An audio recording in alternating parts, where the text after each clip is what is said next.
Good morning, everybody. This is Manish Sharma from Naveen Rajasthan Public School, and I'm going to take your class for English. So today our topic is tense. Let's start tense. I'm writing some few sentences here. Just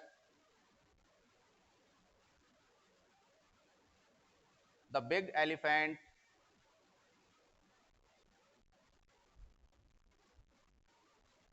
eats leaves. The first sentence is the big elephant eats leaves. Second sentence, Arav ate rice for lunch today. Next sentence है हमारा Aarav ate rice for lunch today. Third sentence is we shall eat porridge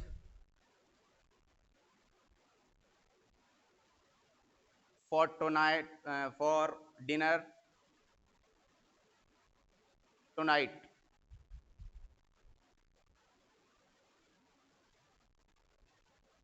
There are three sentences.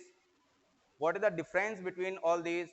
We will clarify it, and I will tell you what the difference of the tenses in these sentences. First sentence, the big elephant eats leaves. So there is verb is eats.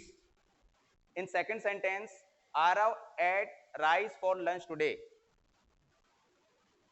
Here ate is the verb. Third sentence is we shall eat porridge for dinner tonight. Shall eat is the verb here. Okay. Now there is three types of tense: present, past, and future. So in the first sentence, it shows present tense. Eats refers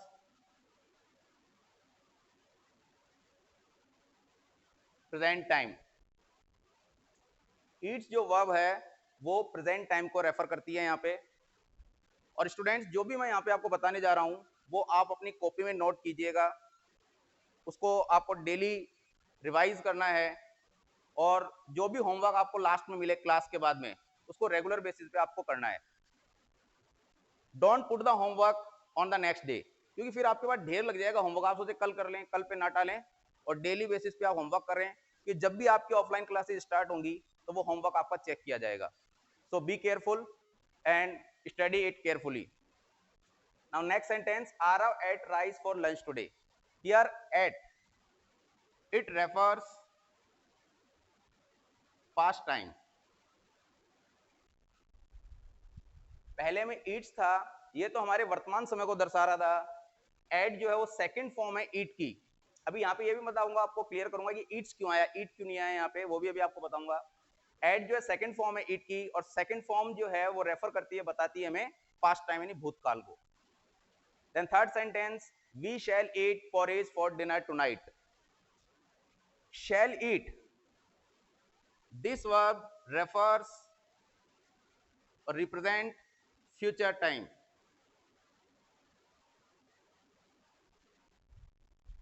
Okay, so there is three words: eats, ate, and shall eat. Eats represent present time, ate represent past time, and shall eat refers or represent future time. Now always remember, when the subject is singular, जब भी कर्ता जो है, जो subject है वो एक वचन हो, तो हमारी जो वर्ब है वो भी क्या आएगी, एक वचन आएगी यानी सिंगुलर आएगी. और जब भी हमारा सब्जेक्ट प्लूरल हो यानी कि बहुवचन हो, तब हमारा जो जो वर्ब है वो भी प्लूरल आएगा, बहुवचन आएगा. अब एक चीज ध्यान रखना, एक चीज होती है नाउन और एक होती है verb. whenever we add s or es, in noun it converts into plural. जब भी नाउन के अंदर हम एस या ईएस जोड़ते हैं तो वो प्लूरल बन जाते हैं। ओके, जब भी नाउन के अंदर हम एस या ईएस को जोड़ेंगे तो वो प्लूरल हो जाते हैं। वर्ब के अंदर क्या होता है, जब भी हम वर्ब के अंदर एस या ईएस को जोड़ते हैं, whenever we add s or es in the verb it will convert into singular noun, ये हो जाती है सिंगुलर। जबकि नाउन में जब भी एस ई एस जोड़ते हैं तो वो हो जाता है प्लूरल। ये एक डिफरेंस होता है दोनों के अंदर। नाउन में जब भी एस ई एस जोड़ेंगे तो प्लूरल होगा, जबकि वर्ब के अंदर एस या ई एस अगर जोड़ते हैं तो वो सिंगुलर हो जाती है। तो यहाँ पे जो पहला सेंटेंस था इसमें ईट्स आया था, ईट इसी कारण नहीं आया था कि यहाँ पे हमारा सब्जेक्ट जो एलिफेंट, द बिग एलिफेंट, एक हाथी है, यानी सब्जेक्ट जो है हमारा एक वचन है, सिंगुलर। ओके, तो वर्ब भी क्या आएगी, सिंगुलर। और मैंने आपको बताया था वर्ब ईट यानी खाना, खाना एक क्रिया है, एक एक्शन है। तो वर्ब के सिंगुलर करने के लिए हमको उसके अंदर एस या ईएस को जोड़ना पड़ता है, इसलिए हमने यहाँ पे एस इसमें ऐड किया और इट बिकम ईट्स। ओके, तो the big elephant eats leaves. Clear है आपको? नेक्स्ट सेंटेंस था Aarav ate rice for lunch today. Aarav ने चावल खाए थे आज लंच में। ठीक है, लंच के अंदर आज चावल खाए थे। अब एड जो है वो सेकंड फॉर्म है ईट की, तो सेकंड फॉर्म हमें बताती है भूतकाल का समय। तीसरा जो सेंटेंस है we shall eat porridge for dinner tonight, आज हम लोग खाएंगे दलिया, पॉरेज मीन्स दलिया, दलिया खाएंगे आज रात को डिनर के अंदर। ठीक है, तो ये भविष्य की बात हो रही है कि आगे हम खाने वाले हैं, आज रात को खाने वाले हैं। ओके स्टूडेंट्स, तो ये थोड़ा बेसिक था कि क्या होता है present, past and future tense. ठीक है, अब मैं आपको डेफिनेशन बता देता हूं। क्वेश्चन आता है what is tense,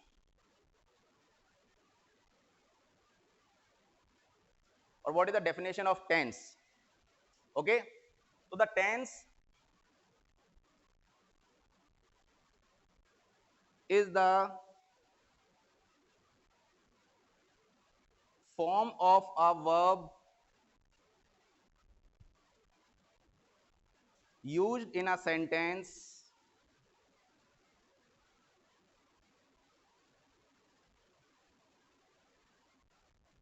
the tense is the form of a verb used in a sentence and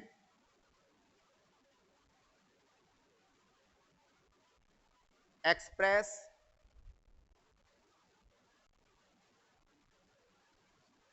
time, state or action that takes place।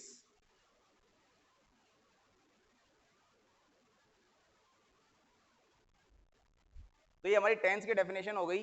The tense is the form of a verb used in a sentence and express time, state और action that takes place.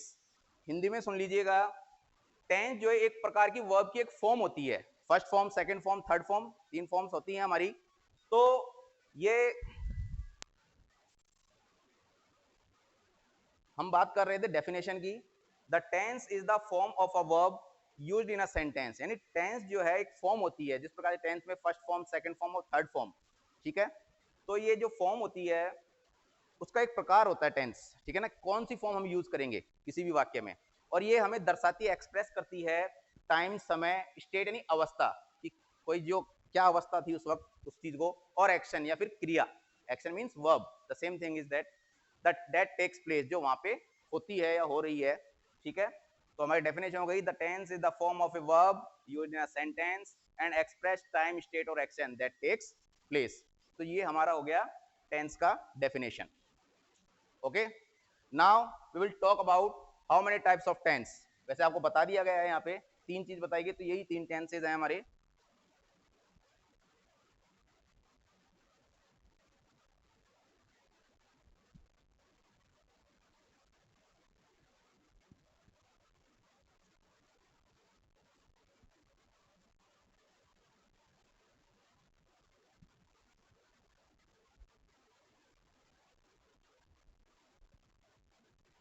We will make one chart of tenses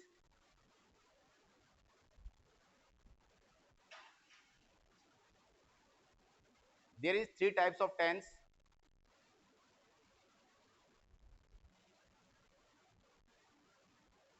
Present tense,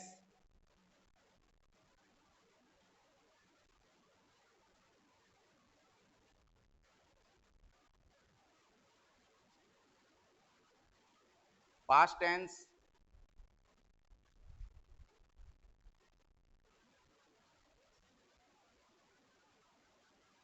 and future tense.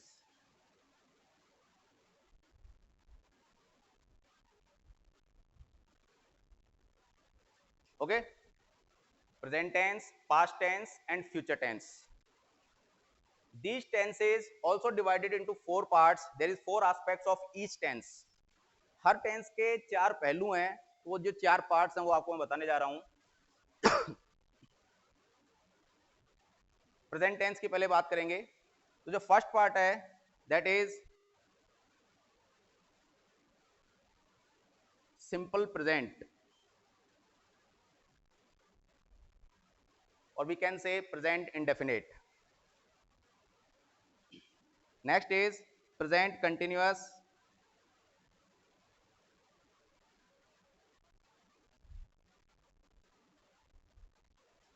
Third one is present perfect. And fourth one is present perfect continuous.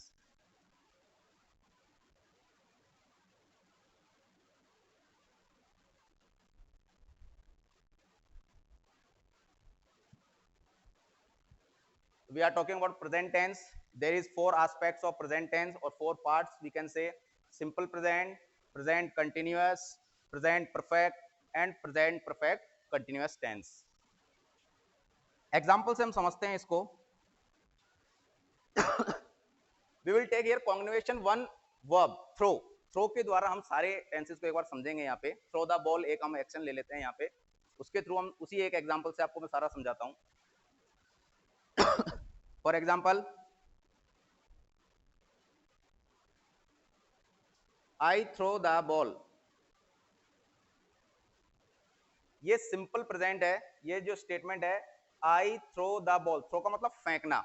मैं ball फेंकता हूं, यानी रोजमर्रा के मेरे काम में ये है, मतलब रोज मैं बॉल फेंकता हूं, करता हूं. तो I throw the ball, that is simple present tense. अब इसी को हम कंटिन्यूअस, कंटिन्यूअस की बात करते हैं, निरंतर, लगातार. इसके एग्जांपल से समझेंगे. आई एम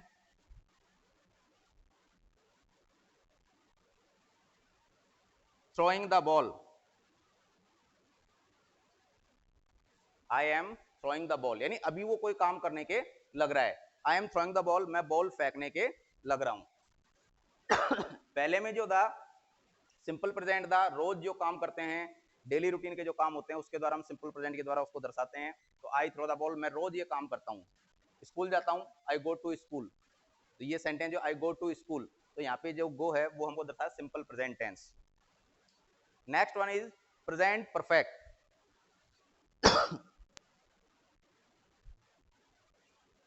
जो काम किया है, अभी अभी आपने किया है. For example, I have thrown the ball. मैं बॉल फेंक चुका हूं. I have thrown the ball. हमेशा याद रखिएगा, हैज और हैव और हैड, ओके, हैज, हैव और हैड, हमेशा इसके बाद में वर्ब की थर्ड फॉर्म आएगी.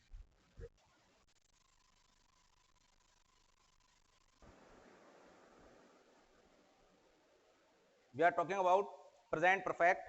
तो I have thrown the ball. Have के हैव, हैज और हैड, ये तीन मैंने आपको बताए हैं. इसके बाद में हमेशा याद रखिएगा कि इसके बाद में हमेशा वर्ब की थर्ड फॉर्म आएगी. प्रेजेंट परफेक्ट यानी जो काम आप कर चुके हो, पूरा हो चुका है, वो काम परफेक्ट हो चुका है एकदम. तो मैं फेंक चुका हूं बॉल को. Third, fourth one is present perfect continuous. I have been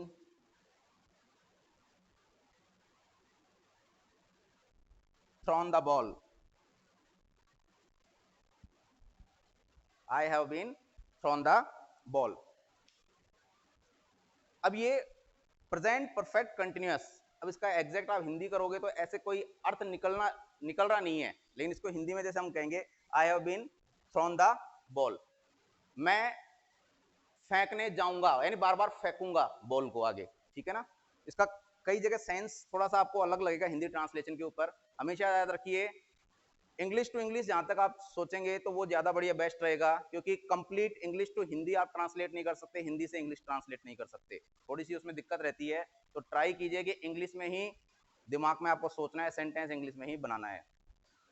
एक बार फिर से देख लीजिए प्रेजेंट टेंस, इसके चार एस्पेक्ट्स थे, simple present, present continuous, present perfect and present perfect continuous. Okay, अभी मैं नंबरिंग कर देता हूं, और ये चारों एस्पेक्ट इन तीनों टेंसेस के होंगे।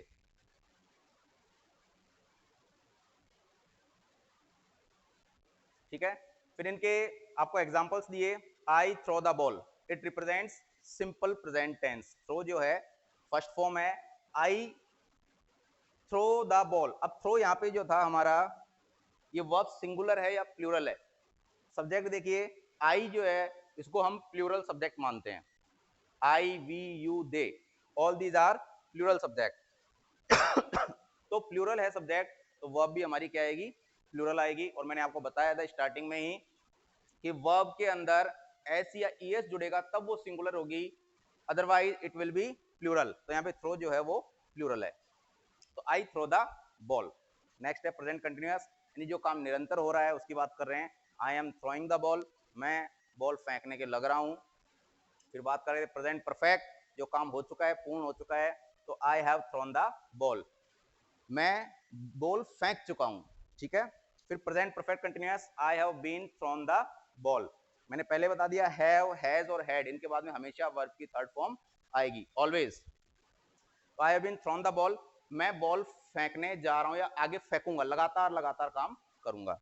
अब एक चीज ध्यान रखिए, जब हम जर्नल वे में देखते हैं तो पास्ट किसको माने, कितनी देर पहले को, जैसे मैंने अभी इससे जस्ट पहले आपको पढ़ाया जो, क्या वो पास्ट टेंस हो गया? कई लोग कहते हैं जो बीत गया बस वो पास्ट टेंस, यानी अभी एक सेकंड पहले आपने जो काम किया वो पास्ट टेंस, ऐसा नहीं है। पास्ट हम किसको मानेंगे, जनरली इंग्लिश में कहते हैं कि आधी घंटे पहले जो भी आपने काम कर दिया वो सारा पास्ट टेंस के अंदर आएगा। लेकिन कई बार क्या होता है, फॉर एग्जाम्पल मैंने सुबह सुबह ब्रेकफास्ट किया था, 8 बजे से मैंने ब्रेकफास्ट किया था, और 10 बजे के आसपास मेरे को किसी ने पूछा हैव यू टेकन ब्रेकफास्ट, और मेरा जवाब था आई हैव टेकन ब्रेकफास्ट। मैंने ये नहीं बोला आई टुक ब्रेकफास्ट, पास्ट टेंस होना चाहिए था, ठीक है ना, लेकिन मैंने बोला आई हैव टेकन ब्रेकफास्ट। कारण क्या है उसके पीछे कि वो पास्ट में क्यों नहीं गया? रीजन ये रहा कि जो ब्रेकफास्ट मैंने खाया था 8 बजे, उसका एहसास मेरे को अभी तक है। अगर किसी चीज का एहसास आप में लगातार बना हुआ है तो तब तक वो आपके लिए रेगुलर चल रहा है, ठीक है, तो तब तक वो प्रेजेंट टेंस में ही माना जाएगा। समझ रहे हैं? जैसे ब्रेकफास्ट था 2 घंटे हो गए थे मेरे को, जनरली कहते हैं आधी घंटे पहले जो काम कर लिया वो पास्ट टेंस में चला जाता है। लेकिन जिस चीज का आपको एहसास बना रहता है, जैसे मैंने खाया था ब्रेकफास्ट 8 बजे, लेकिन अभी भी मेरा पेट फुल है, मेरे को भूख नहीं है कि और कुछ खा लूं, यानी अभी तक उसका असर है मेरे पेट के अंदर, इसलिए वो अभी पास्ट नहीं हुआ, वो प्रेजेंट ही है। इस कारण से मैंने बोला आई हैव टेकन ब्रेकफास्ट, मैं ले चुका हूं, मैंने ऐसे नहीं बोला आई टुक ब्रेकफास्ट कि मैंने लिया था, ठीक है। Now we will talk about past tense, there is also 4 aspects. First one is simple past,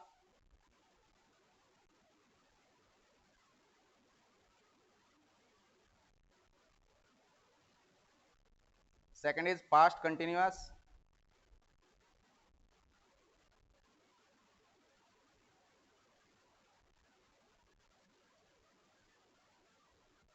third one is past perfect,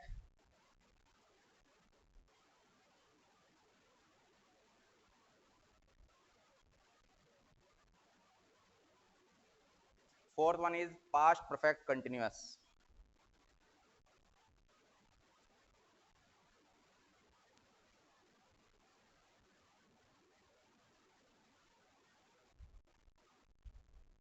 Okay, let me explain you with the examples. यहाँ पे हमारा प्रेजेंट टाइम था तो through, जैसे मैंने starting में जो आपको 3 एग्जांपल दिए थे उसमें पता चलता पास्ट टेंस जो रेफर कर रहा था वहां पे एट यानी सेकंड फॉर्म, तो यहाँ पे हम सेकंड फॉर्म, अभी हम एग्जांपल वही थ्रो से लेंगे तो आई थ्रो की सेकंड फॉर्म होती है थ्रू, थ्रो की सेकंड फॉर्म होती है थ्रू, क्योंकि पास्ट टेंस है तो यहाँ सेकंड फॉर्म चलेगी। I throw the ball and throw here refers to past tense, throw जो है हमको दर्शा रहा है कि ये पास्ट टेंस है और कौन सा है, simple past, simple past tense है ये, ठीक है। फिर बाद में हम बात करते हैं पास्ट कंटिन्यूअस। यहां पे हमने देखा था I am throwing the ball, am जो वर्ब है हमारी वो हमारी होती है प्रेजेंट की। इसी तरीके से was and were, was and were is also the verb but it's denote past tense, ये पास्ट टेंस को दर्शाती हैं। आई वॉज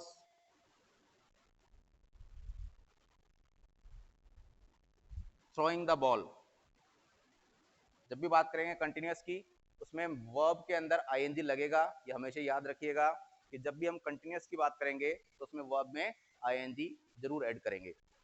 और दूसरा हमारा पास्ट कंटिन्यूअस यानी भूतकाल में कोई काम लगातार लगातार लगातार चलने के लग रहा था, उसको हम पास्ट कंटिन्यूअस में लिखेंगे। तो I was and were is the verb of past tense, तो I was throwing the ball. Okay clear. Now third one is past perfect, भूतकाल के अंदर कोई काम था वो पूर्ण हो गया था, परफेक्ट तरीके से हो गया था, उसकी हम बात कर रहे हैं यहाँ पे। तो पास्ट की जब बात करते हैं वहां पे हमारे प्रेजेंट में हैज एंड हैव दो फॉर्म दिए हमारे, हैज एंड हैव। यहाँ पे जो पास्ट टेंस की फॉर्म होगी वो होगी हैड, पास्ट टेंस की फॉर्म होगी हैड। तो आई हैड, और मैंने आपको स्टार्टिंग में बताया था हैज हैव एंड हैड, ये जब भी आते हैं उनके बाद में हमेशा वर्ब की थर्ड फॉर्म आएगी। तो I had thrown the ball. Okay, now fourth one, past perfect continuous, I had been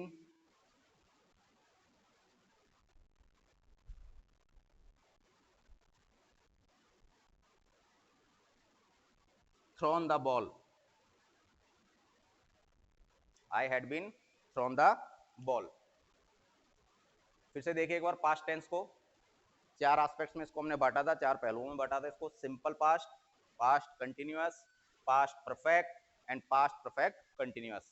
पहला जो एग्जांपल लिया हमने आई थ्रू द बॉल, थ्रू जो है ये सेकंड फॉर्म है और ये हमारे पास्ट टेंस को दर्शाती है, ये सिंपल पास्ट को दर्शा रही है।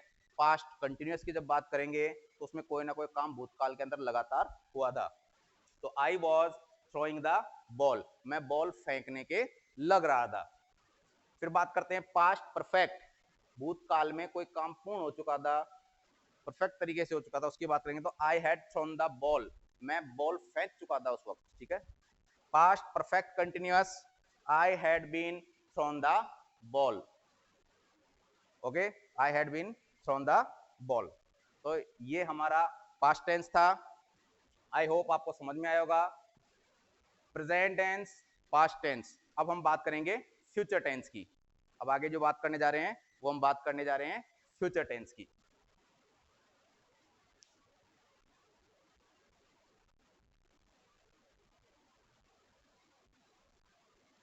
इसको भी 4 एस्पेक्ट्स में हम बांटेंगे।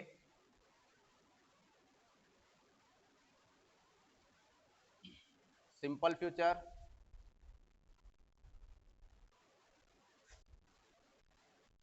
Future continuous,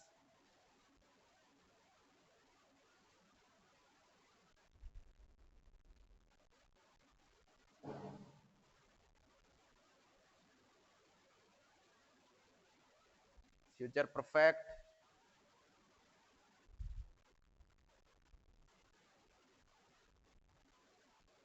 and the last one is future perfect continuous।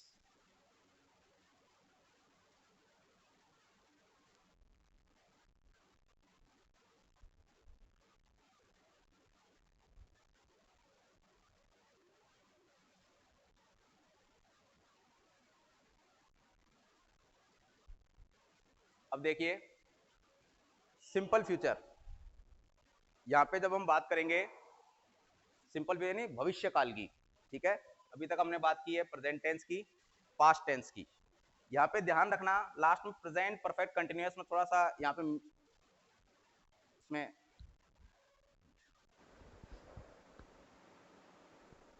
ये देखिए, यहाँ पे जो हमने प्रेजेंट परफेक्ट कंटिन्यूअस और पास्ट परफेक्ट कंटिन्यूअस जो हमने किया है अभी, उसके अंदर आप देखिएगा आई हैव बीन थ्रोइंग, क्योंकि कंटिन्यूअस है तो आईएनजी लगेगा इसमें, ठीक है ना। तो थ्रोइंग द बॉल, इसी प्रकार से पास्ट टेंस जो था उसमें भी I had been throwing the ball, ING का हम प्रयोग करेंगे क्योंकि कंटिन्यूअस है ये। ओके, तो ये ध्यान रखिएगा। अब हम बात करते हैं फ्यूचर टेंस। एग्जाम्पल देखते हैं, I shall throw the ball. Will shall जो है हमारी हेल्पिंग वर्ब होगी फ्यूचर के लिए।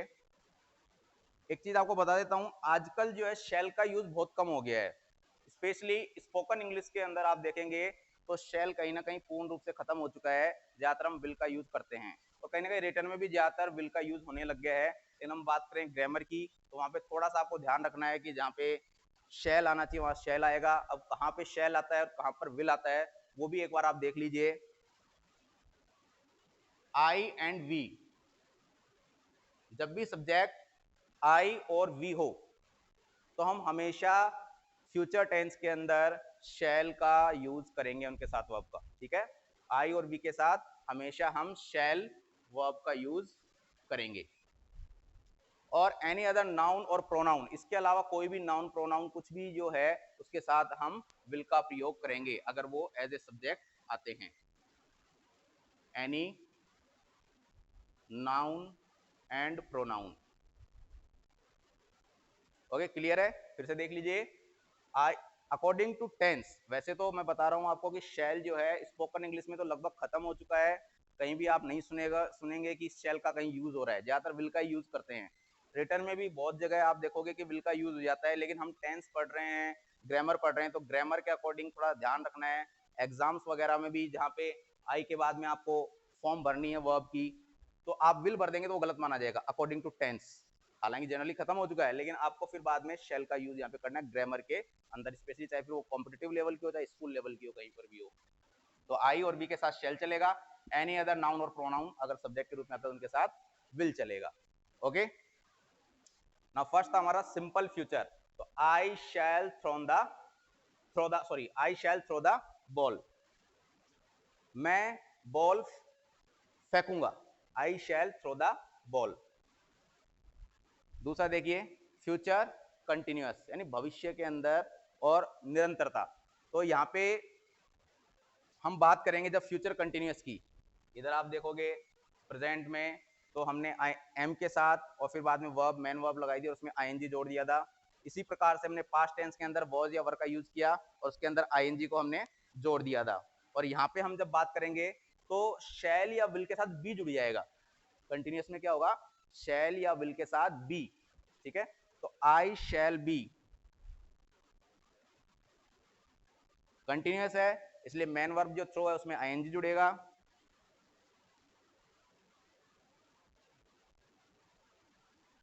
थ्रोइंग द बॉल,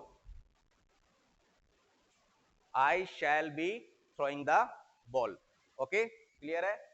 जब भी हम फ्यूचर कंटिन्यूअस की बात करेंगे शैल और विल के साथ बी जुड़ेगा और उसके बाद में जो वर्ब आएगी मेन वर्ब उसके अंदर हम आईएनजी को जोड़ देंगे। क्लियर है?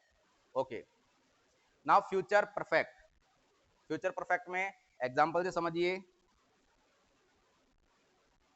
सेम एग्जांपल से थ्रो द बॉल। तो आई शैल हैव, अब देखिए हैव आ गया तो वो ही वर्ब की थर्ड फॉर्म है, अगर सिंपल है कंटिन्यूअस नहीं, तो अगर कंटिन्यूअस होगा तो हम उसमें आईएनजी जोड़ देंगे, अदरवाइज वर्ब की थर्ड फॉर्म लगाएंगे। तो I shall have thrown the ball, I shall have thrown the ball, ठीक है। ये हो गया हमारा फ्यूचर परफेक्ट। शैल के साथ हैव या विल आएगा, अगर आई और वी के अलावा कोई और सब्जेक्ट है तो यहाँ पे विल आएगा तो विल हैव हो जाएगा, ठीक है। और हैव या हैज या हैड जब भी आता है तो उसकी वर्ब की थर्ड फॉर्म आती है, अगर वो कंटिन्यूअस नहीं है। तो कंटिन्यूअस होगा तो उसमें फिर बाद में आईएनजी हम लगाएंगे। नेक्स्ट हम बात करते हैं फ्यूचर परफेक्ट कंटिन्यूअस। तो इसमें एग्जांपल देखिए, I shall have been throwing the ball.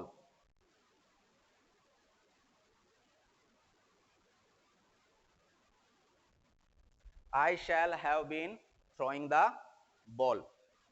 ठीक है, ये फ्यूचर परफेक्ट कंटिन्यूअस को दर्शा रहा है। अब इसमें आप एक चीज देखिएगा, चारों के चार पहलू हैं अलग से। अगर आपको एक चीज आप लर्न कर लेते हैं तो बाकी लर्न करना जो है इजी हो जाता है आपके लिए। मैंने स्टार्टिंग से फिर से एक बार समझ लीजिए पूरा। हमने बात की थी टेंस की, स्टार्टिंग में तीन आपको सेंटेंसेस दिए थे, वहां पे ईट्स, एट और शैल ईट, ये तीन हमने फॉर्म दी थी। उसमें मैंने आपको बताया ईट्स जो है वो प्रेजेंट टेंस को दर्शा रही है, एट जो है वो पास्ट टेंस को दर्शा रही है, और शैल ईट जो है वो फ्यूचर टेंस को दर्शाने के लग रही है। फिर बाद में हमने बात की थी टेंस की डेफिनेशन की। तो जो टेंस है, the tense is the form of the verb that use in a sentence and express time, action और स्टेट दैट टेक्स प्लेस। यानी टेंस वो है जो कि एक प्रकार की फॉर्म है, वर्ब की एक प्रकार की फॉर्म है जो कि समय, अवस्था या फिर क्रिया को दर्शाती है जो वहां पे होने के लग रही है। फिर हमने बात की थी टेंस जो है वो तीन प्रकार के हैं, प्रेजेंट, पास्ट और फ्यूचर, और इनके चार पहलू होते हैं। चार, इनको हमने चार पार्ट्स में डिवाइड किया था, simple present, present continuous, present perfect and present perfect continuous. फिर इनके कुछ एग्जांपल्स आपको मैंने दिए हैं, और हमने यहाँ पे एक जनरल एग्जांपल ले लिया, थ्रो द बॉल। इसके द्वारा ही हमने सारे एग्जांपल्स आगे तक किए हैं फ्यूचर टेंस तक के। आपको यहाँ पे जब भी ये वर्ब चेंज हो जाएगी तो सेम पैटर्न वही रहेगा, बस एक वर्ब चेंज होगी। यहाँ पे एक एग्जांपल बताया गया है, लास्ट में जब होमवर्क दिया जाएगा तो उसको भी आप कीजिएगा, उसमें वर्ब्स अलग अलग होंगी आपकी, तो उसके अकॉर्डिंग आपको चेंज करना है। तो सिंपल प्रेजेंट, पहला example I throw the ball. Throw जो है यहाँ पे हमारे को दर्शा रहा है कि ये वर्ब है, थ्रो जो है वर्ब है, और ये सिंपल प्रेजेंट टेंस में यूज हो रही है। आई क्योंकि प्लूरल सब्जेक्ट था इसलिए वर्ब भी क्या आई, प्लूरल आई। थ्रो जो है प्लूरल, अगर इसमें ऐसे ही जुड़ जाएगा तो ये सिंगुलर हो जाएगी। ठीक है, तो जब भी आपको जैसे एग्जाम में फिल इन द ब्लैंक्स आते हैं भरने के लिए, आई के बाद में आपको ब्लैंक दे दिया, फिर आपको वहां पे ब्रैकेट में आपको जैसे थ्रू आपको वर्ब दे दी गई है, उसको फिलअप करना है। अगर आपने गलती से आई के साथ थ्रोज करे तो वो गलत हो जाएगी, वो सिंगुलर हो गया। नियम ये कहता है सब्जेक्ट अगर सिंगुलर है तो वर्ब भी सिंगुलर, सब्जेक्ट अगर प्लूरल है तो वर्ब भी प्लूरल। इसलिए यहाँ पे ये थ्रो आया है हमारा। प्रेजेंट कंटिन्यूअस यानी निरंतरता को दर्शा रहा है, आई एम थ्रोइंग द बॉल, मैं बॉल फेंकने के लग रहा हूं। Present perfect, I have thrown the ball.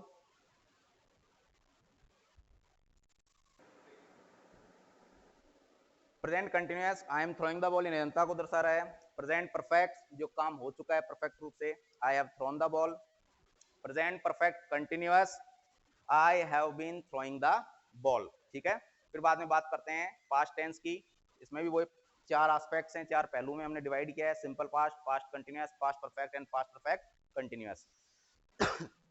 First example, I throw the ball.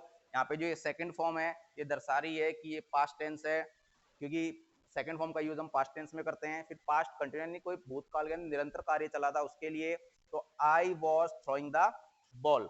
Was और वर जो हमारी पास्ट की वर्ब्स होती हैं उसके साथ मेन वर्ब के अंदर हमने आईएनजी लगा दी क्योंकि कंटिन्यूअस है, तो I was throwing the ball. Next है पास्ट परफेक्ट।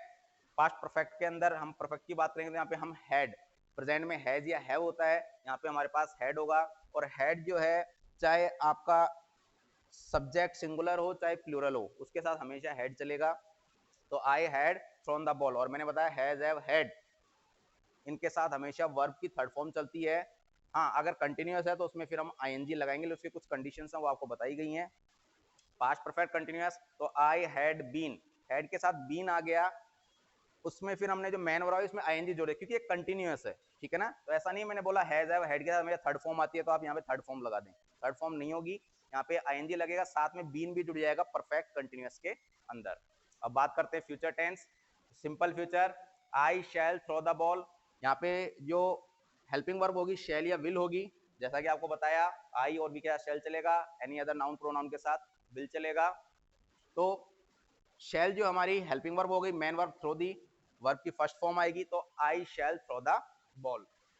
फ्यूचर कंटिन्यूस की बात करेंगे तो आई शैल बी, शैल और विल आता है, उसके साथ हम बी को जोड़ देंगे और मेन वर्ब में आईएनजी लगा देंगे, तो I shall be throwing the ball. Future perfect, I shall have thrown the ball, have, has और हैड, ठीक है, परफेक्ट है तो वर्ब की थर्ड फॉर्म आएगी, तो I shall have thrown the ball. Future perfect continuous, continuous आ गया है तो आई शैल हैव बीन, ठीक है, आई शैल हैव बीन और मेन वर्ब के अंदर आईएनजी जोड़ेंगे क्योंकि कंटिन्यूस है, थ्रोइंग द बॉल। तो ये हमारा अभी तक का था। अब जो आपको होमवर्क दिया जाए उसको नोट कीजिए और उसको डेली बेसिस पे आप कीजिए। Now this is your homework for today. Read the following sentences and identify and right the kind of tenses used in them. In sentences को आपको पढ़ना है और इसमें पढ़ के आपको पता लगाना है कि कौन से टेंस का प्रयोग किया गया है, और जो भी टेंस का प्रयोग हुआ है उस सेंटेंस में उसको आगे यहाँ पे आपको नोट डाउन करना है, अपने कॉपी के अंदर करना है। इससे पहले भी जो मैंने आपको पढ़ाया है वो सारा भी आपको कॉपी में नोट डाउन करना है। एक बार नहीं समझे, बार बार उस वीडियो को देखिए। फिर भी अगर आपको कोई क्वेरीज हैं तो we will soon give you some sessions for queries, तो वहाँ पे आपके सॉल्व की जाएंगी क्वेरीज। अगर कुछ समझ में नहीं आया तो आपको वापस बताया जाएगा। Okay, best of luck, stay home, stay safe.